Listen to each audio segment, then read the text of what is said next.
Hi everyone, I wanted to cover a topic that I think causes quite a lot of beginners to quit guitar. So, hold tight and we'll go through symptoms and then what you can do to sort of fix it. So, the topic is guitar action, a string action, and that is really what we're talking about with regards to the distance between the string and the fretboard.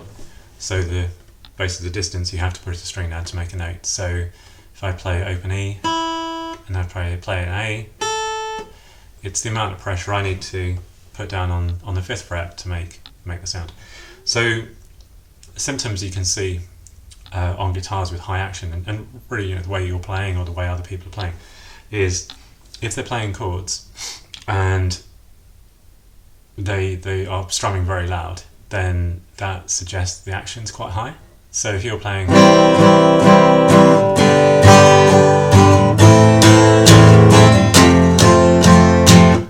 apart from that, they might be just generally hitting it quite hard. You tend to see it with high action on guitars because the bodies are tense to be pushing these chords down. Their arms are gripping the neck very hard, and it sort of transfers into the playing as well. So that's something you can sort of see from guitarists. You might sort of experience that as well as just that when you're concentrating on making sure the chords aren't buzzing or the notes are actually making a sound versus like a dead sound, then you really hit the strings hard. From a player point of view, if you are playing a guitar with high action, you find that one, the tops of your fingers really hurt. So the whole dedicated guitarist fingers bleeding because too much practice type myth. This will happen if you're just holding the chords down for any length of time, like a song. It will still hurt. So that's another sort of symptom of a high action guitar. The other thing as well is you will end up with your joints hurting. So if you're holding the chords down and the strings are high up, your joints are really taking a lot of pressure on it. And if you're playing a chord like sort of D minor on the higher strings, you've probably got your thumb supporting the chord as well to be able to put the pressure down. And you'll find that your thumb joint hurts as well. So they're all sort of things that you might sort of experience from guitar you've got. With the high action as well, if you're playing open chords, it's sort of one thing, and then I think there's quite a lot of people that play with very high action chords as a sort of accompaniment, and they don't even know anything, any different, because it's just sort of going through, doing the rhythm. They're probably not doing their hands very good, but it's not like a major stumbling block. Maybe it's very loud because the strings are high up. But one of the things that you find is if you try and do sort of bar chords up the neck, it's nigh on impossible. If you're having problems down in the first position, if you're playing high up, it's really, really difficult. So maybe an E bar chord, because you can sort of push down quite hard with the shape. But if you're ever playing like sort of sort of open C position, it's very, very difficult, and you'll find that the strings again, you're feeling like you need to almost have a clamp on top of your hand to actually keep the notes sounding. So that's really the chord sort of side of things. From point of view of sort of playing single notes. So single notes is a funny one because I was sort of trying to think of an example of single notes that would make sense on an acoustic guitar. I was thinking about this, and it's difficult because quite a lot of the stuff I play, I wouldn't be playing single notes on the guitar apart from maybe quite trilly stuff. And what I mean with that is, it's when you play type thing, and actually once you've got the string down, even on high action guitar, it's quite easy just to do that because you've already locked the string down. But essentially clarity of the notes when you're doing scales, perhaps. If you are doing any sort of jazz stuff, high action will really get in the way. And I should say that this guitar's action's not great, but if you are trying to play anything sort of fast, it will feel very uncomfortable if you have a high action on the guitar. I can't really think of a good example, to be perfectly honest. So, even that's a bit twee because I already told you about the trills being quite easy, but.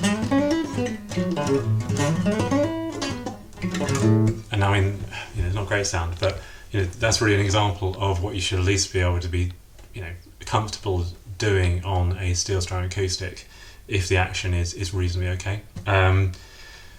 Which takes me on to the other topic on this one. I did a video on this topic already, and it didn't go very well because I sort of got all the way through it and I realised that actually the guitar neck had gone a bit sort of bowed because of the weather, because it's sort of getting to sort of winter time here, and the moisture content went up. So what I've done is the other evening after doing the video, I actually sanded down this bridge, which I'll sort of say about in terms of a solution. And it's taken the action down quite well, but I'm sort of still aware that the guitar neck does need to be straightened up a bit. So the chords are difficult to play on a high action guitar. They will limit how sort of musical you can be. They will also limit how much you can listen to the music because you're focusing so much on playing it. It's like if you're trying to play a very difficult piece on guitar, sort of whatever level, there's a certain point at which you need to be able to practice to then be able to be comfortable enough to then play it and actually listen to it. So it's sort of a stage thing. So anyway, the chords, not being able to do embellishments on them, having hurt joints, having, in terms of the thumb and the fingers, and also having hurt fingers because of the strings, they're all indicators that the action's high. And like I say, if you can't play up in the higher frets, again, it sounds like the guitar's action's too high. Single notes, similar sort of thing. One of the things that you do find with high action on electric guitar, and guitar action is sort of across electric and acoustic guitars. One of the things you find with the electric guitars, if the action's high and the bridge is fixed, is that making like string bends is really difficult as well, because with the way in which you do string bends, you have to hold the string down and then push it up. So you're travelling all the way down and then you're pushing up, and if there's a sort of fixed tension there with like a fixed bridge or essentially like a non-Floyd Rose type bridge, you do end up with real sort of difficulties hitting the bends, and again it hurts your fingers as well. So they're all the sort of symptoms of the high action on the guitar. Another important symptom actually, which I didn't say about, is on cheap guitars. Quite often the machine heads will go out of tune with a high action guitar as well. So hold that thought. So anyway, what can you do about it? Now, and part of the reason why I'm doing this video is for a long time I sort of thought a cheap guitar, it's not going to be very good and it's going to be really difficult to play, and there's nothing you can really do about it apart from save up your money and then buy an expensive guitar, because I'd only ever played expensive guitars that were really good to play and then cheap guitars that weren't really very good to play. So I recently found that's just wrong. And the reason is the way in which you can fix high action on a guitar. Now, one thing I should say first off is you can change the strings. So I think this guitar has 9s on it, and you can't really tell. It may be sounding trebly from recording, but I can't tell that it's not got really thick strings. It sounds like an acoustic guitar to me. And if I was doing sort of folky stuff, I know it sounds perfectly okay. So you can change the strings, and that will make it easier on your fingers, and they are slacker. So I wouldn't recommend going too low, but these are 9s, and it seems perfectly okay. So that's one thing, is you can lower the gauge of your strings, and if you don't know, usually I refer to guitar string sets as really like the first string. So the first string being say 11, 10, 9, that's really the gauge of the string, and so this has 9s on it. You can get very light strings on electric guitars, certainly get 8s, but if you get a guitar string pack of 9s and put them on an acoustic, or if you have electric guitar and you have 10s and you put them on down to 9s or put them down to 8s, that will make the pressure off a bit.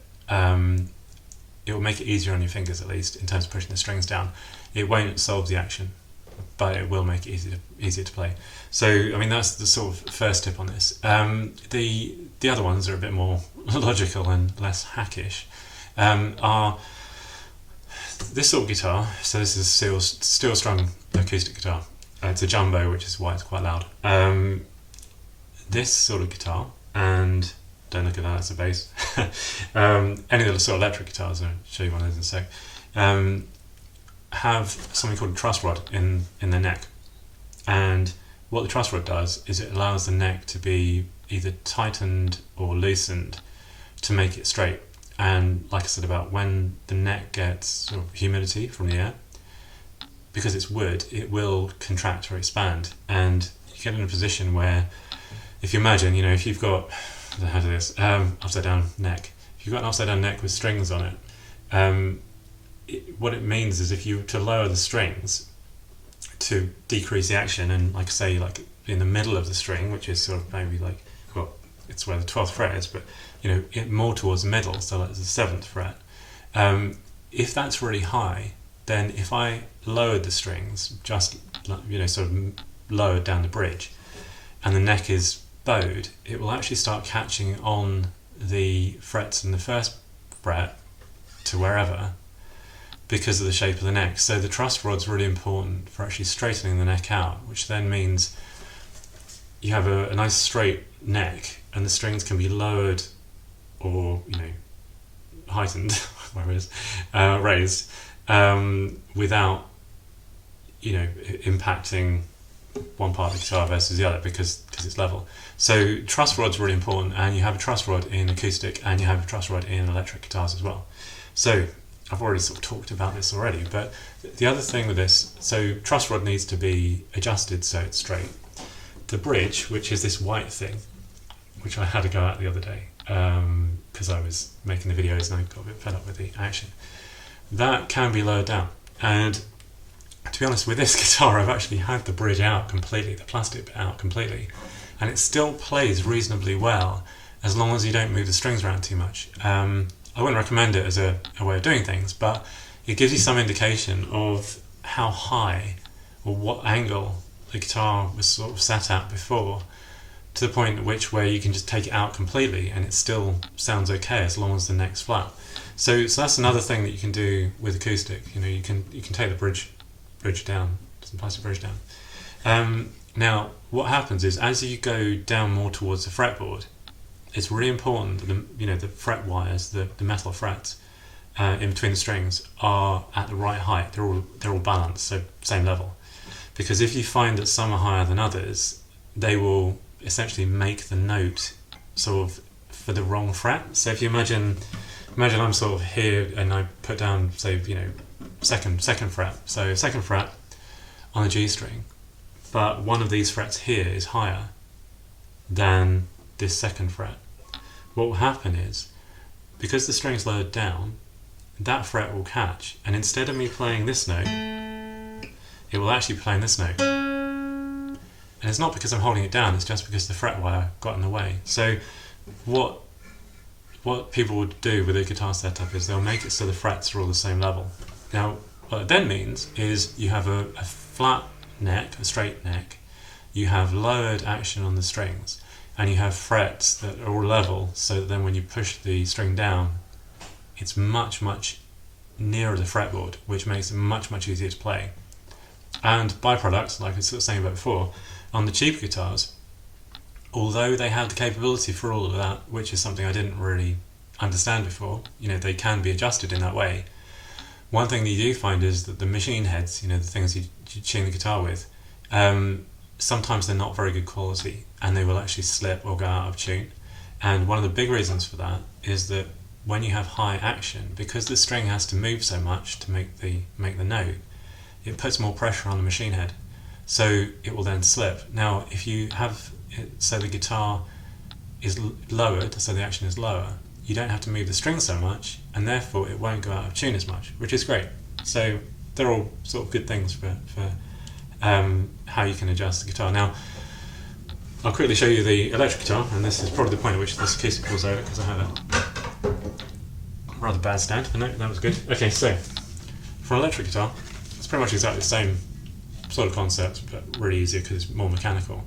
So you still have a truss rod, and I think the truss rod's here at the end.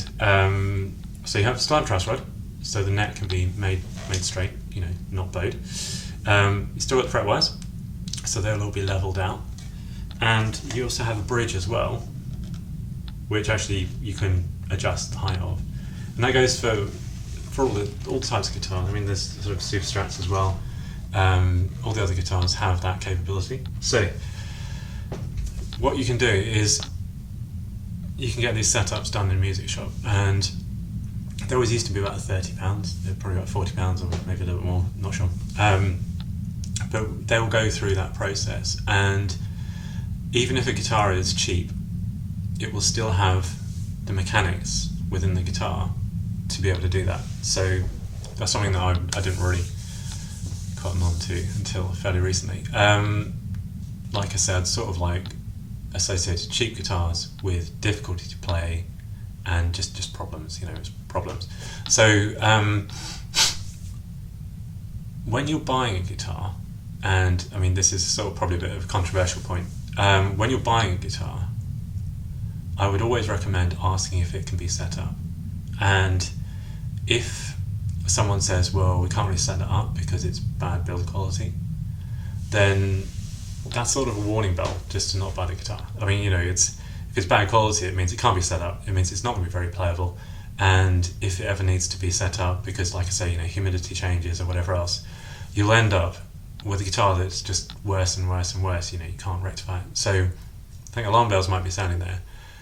If the answer is more of an honest one, which is just, look, this is a really good price, I can't set up a guitar because it will cost me money, but we can certainly get it set up for you. If you'd like to, it'll be an extra £30 or whatever, then that seems reasonable if the guitar is very cheap. If it's any sort of like above entry level, then I'd recommend sort of asking for it to be set up as part of the sale, because you're paying a premium for a guitar and you want the best out of it. So that's the sort of capability with regards to setup. I wouldn't recommend doing it yourself unless you're very confident. Actually, no, I wouldn't recommend doing it yourself, because obviously we're sort of talking beginners type thing. I did actually take too much of this, and I actually forgot that I'd had a problem with the bridge earlier. So the other night after the video, I took it down. I don't think I really took too much. I'd probably rephrase it. But it's actually, I hadn't realised, but I actually cracked the bridge previously, and I haven't actually gone and replaced it, which is the plastic bit. And so actually what's happened a couple of times when I've tried making this video, it's gone out of tune because actually the strings just slipped. Which is good reason, like I say, just if you can, just go to the guitar shop, luthier, whatever, and they should be able to set up the guitar. And another thing with this as well is that with regards to actually understanding what a good action can be, when I played expensive guitars, the action was really nice, like I say, and then I would have bought a guitar from maybe the same guitar shop and the action was awful, really high, and in my brain I should have bought an expensive one if I had the money, etc, etc. What I'd recommend doing is, if you're in a guitar shop and you are playing a cheap guitar, whether it's acoustic, whether it's electric, have a feel of one of the other guitars. Try an expensive one, and if the strings are much easier to play and it's the same style of guitar, so like this is jumbo acoustic, size is a good indication. So if you look at the size of the guitar, if it's an electric, the sort of Fender Strat, Super Strat, Les Paul type style guitars, find a more expensive one, because they've probably been set up anyway, because they tend to make more money from the more expensive guitars, and have a play. And then if it feels nice, ask the music shop to set the one you're looking to buy up in that way. There shouldn't be a reason why not. There shouldn't be a reason why it can't be set up to be, at least similar sort of action on the strings, and that will help you massively. So again, you can focus more on playing music rather than listening and playing the music rather than trying to make sure that the sounds come out. So I think that's one thing I'd say. And the components of a cheap guitar are not the aspects that will make the action good. Another thing as well, sort of with a tip in terms of music shops, and I mean I've only just started not having this as a sort of customer in a guitar shop. Usually it's quite intimidating. There's loads of people there, and you usually have the amazing local guitar shredder in the corner twiddling around, and the last thing you really want to be doing is trying to play those notes or songs that you've been trying to learn and been, you know, hurting your fingers with or whatever. So what I would suggest doing is, like I say, again, you know, use one of the more expensive guitars and just play some scales or play a few notes. Keep your hands in, you know, positions, chord positions or whatever on the expensive guitar. See how it feels. And then with a cheaper guitar, do the same thing. You know, you don't need to make amazing songs. You don't need to show that you're, you know, Ralph Macchio from Crossroads. You know, don't worry about that.